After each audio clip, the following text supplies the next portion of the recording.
It's been just over a month since the presidential election, and President Trump continues to push baseless claims of extreme voter fraud. Protesters have taken to the streets in several states in support, though, of President Trump. And out of 249 congressional Republicans, 220 have so far refused to acknowledge President-elect Biden's win. Professor Kate Starbird of the University of Washington calls this participatory disinformation.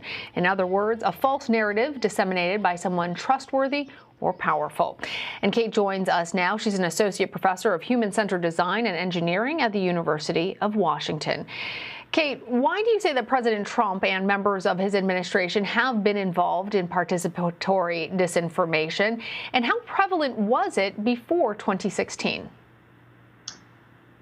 That's an interesting question. We've been doing research starting about August, rapid analysis of different kinds of information narratives that were either false or misleading about election 2020, specifically about voting and voting processes.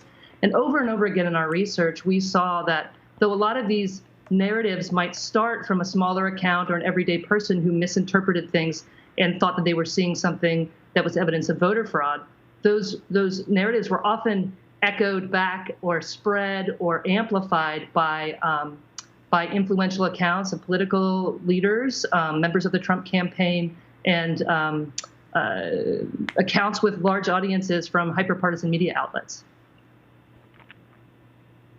It's interesting. You tweeted, our viewers can see, Trump didn't just prime his audience to be receptive to false narratives of voter fraud. He inspired them to produce those narratives. Talk to us about how this cycle has transpired, how it's all unfolded. We could see, actually going back to 2016, you can see then candidate and eventually President-elect Donald Trump was talking about potential voter fraud or the election being rigged. But certainly in 2020, even in the summer, he began to send out content through various channels, but often through Twitter to say, hey, the election was going to be rigged.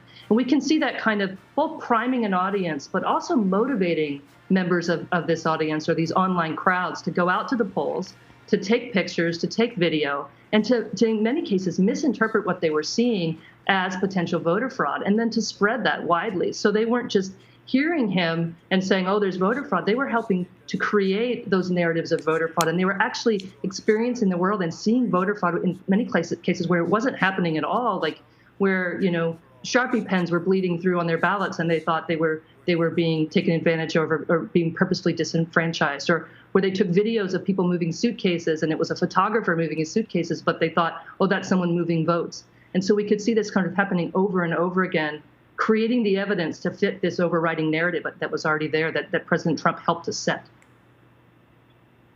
Is this just another kind of gaslighting? I'm wondering, as you're describing it, it sounds reminiscent almost of something that I spoke with Zeke Miller at the White House about earlier, when he was saying President Trump had telegraphed that this battle would end up before the Supreme Court, and lo and behold, here it is. He's making the case that it should be in front of the Supreme Court, but he was the one who orchestrated all of that. Yeah, we do hear a lot of like, oh, but there's so many people talking about this. Well, you were talking about this, and so many people are talking about. They heard you talk about this, and then they talked about this.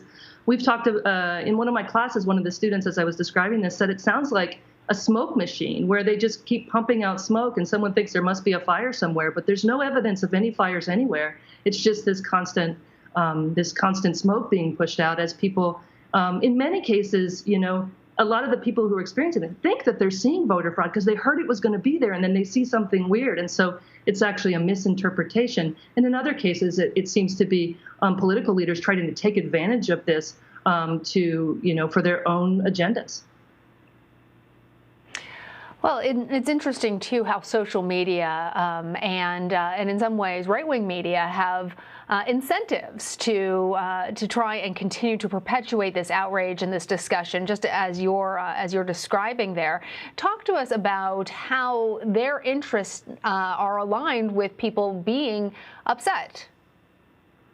The social media platforms, I think, have played a role in facilitating disinformation. Certainly, there's evidence that the platforms themselves are designed to make us want to engage. And when we're engaged in our political selves and we're very angry, we're more likely to keep coming back to those platforms. And then that's actually when we're most vulnerable to spreading misinformation, when we're sort of activated in that sort of political identity or another identity. And so the platforms, not necessarily on purpose, but just the way they were designed, have this sort of feedback loop that makes us vulnerable to misinformation, or at least sort of speaks to our vulnerabilities to certain kinds of mis and disinformation. I will say the platforms have tried to take action in 2020. Not all of the platforms, but some of them have put policies in place and trying to take action specifically around this kind of misinformation and disinformation about election procedures. But the tactics or the ways that they've tried to enact those policies just aren't yet up to the task. And over again, even when they did take action, it was too late, or it was a label, but the label didn't stop the misinformation or disinformation from spreading. And so, though I can commend the platforms for trying to do something, I don't think they're yet up to the task, clearly. Yeah, it's made harder when you're talking about the president of the United States actually saying that there was massive voter fraud, but there is no evidence that the Trump administration or any of the lawyers have been able to provide that support those claims, as we've seen play out in court. Kate, I'm wondering, is there a deeper psychological explanation for what's going on here?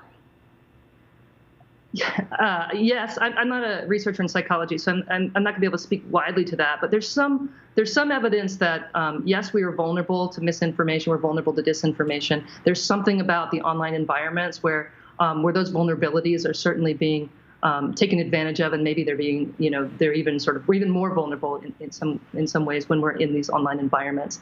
And there's also something about this participatory nature of the disinformation, where it's not just someone's telling you that something's wrong. People are experiencing this, and they really think what they're experiencing is voter fraud, and they're sharing it, and they're part of this creation of a narrative. And sometimes their leaders or their celebrity, media outlets will actually echo them. They'll retweet them, or they can see themselves as part of this participatory process. And I think it's really powerful for the people that are involved in kind of co-creating these narratives of voter fraud, these false narratives of voter fraud. And so it seems to me that it's going to be something that's particularly hard to sort of correct these misperceptions, because the people are experiencing them in a very sort of emotional and powerful way. Kate, one of the images that we showed our viewers of protesters just now as you were speaking, and saying that had somebody holding a sign that said, "Arrest the vote counters." What kind of long-lasting impacts could this have on our democratic society and the way that people believe in our institutions? Yeah, one of the things we know about disinformation, we've talked about this in 2016 when it was foreign, but it's just as true when it's domestic, is that it undermines the foundations of a democratic society. We lose trust in information, we lose trust in our government, we lose trust in our election processes, and we lose trust in each other. And we lose this sort of common ground that we need to stand upon as a democratic society to govern ourselves. And so that these false ideas of voter fraud and these delegitimization of the election is spreading so widely, and that so many people are really kind of deeply believing that the election is not legitimate, is really just doesn't speak well right now to the state of our democracy. And it can be a really dangerous moment. And I think there's going to be a lot of work that we'll need to do as a society to come together. And even though we might not completely correct some of the misperceptions, but to try to start building some common ground and start building trust, building back trust in these systems, in our election systems at the very least, but in our information systems, and building back trust in each other. I think we're just at a really dangerous moment right now for democracy. Interesting. All right. Kate Starbird, thank you. Thank you.